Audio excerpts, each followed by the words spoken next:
Well, there'll be some people who think that they love the intensity of that, the relentlessness, that's why he's a genius and wins as he does.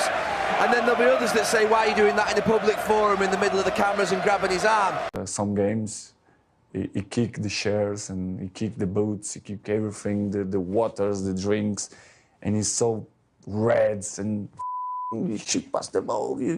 It's unbelievable, but it was good because we learned. The great thing about the boss was that the next day it was forgotten, and you'd be walking towards him or approaching him the next day thinking,